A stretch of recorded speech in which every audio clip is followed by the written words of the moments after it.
एक समय की बात है।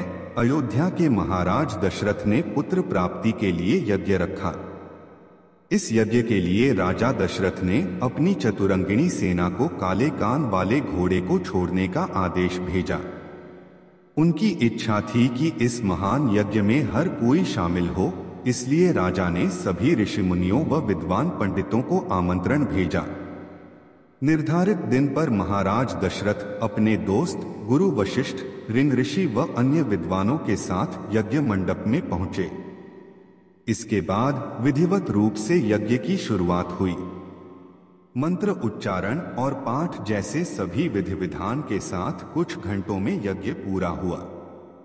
राजा दशरथ ने फिर सभी ब्राह्मणों, विद्वानों व अतिथियों को उपहार में धन और गाय आदि देकर आदरपूर्वक विदा गया। उस यज्ञ में प्रसाद के रूप में खीर बनी थी। उस प्रसाद में पुत्र प्राप्ति का आशीर्वाद था, जिसे खाने के बाद तीनों रानियां गर्भवती हो गईं।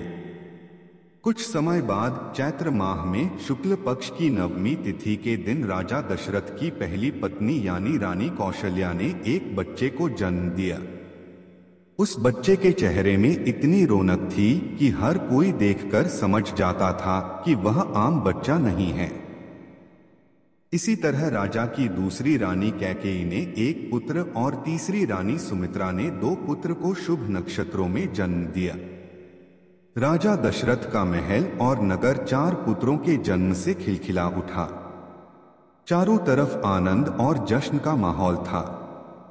पूरी प्रजा खुशी से गा व झूम रही थी। इस खुशी को देखकर देवता भी फूलों की वर्षा करने लगे। इस जश्न में शामिल होने के लिए कई ब्राह्मण भी पहुंचे और राजा दशरथ के बेटों को आशीर्वाद दिया। खुशी से झूम रहे राजा दशरथ ने ब्राह्मणों को खूब दान दिया।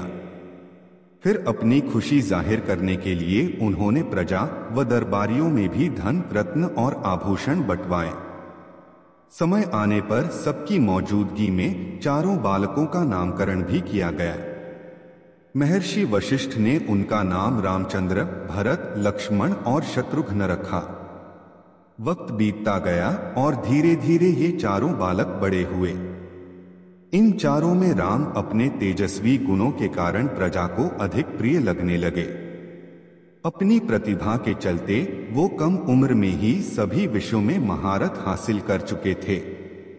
राम में सभी गुण थे।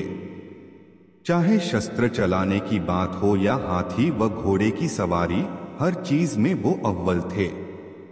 साथ ही वो माता पिता व गुरुओं का भी खूब सम्मान करते थे।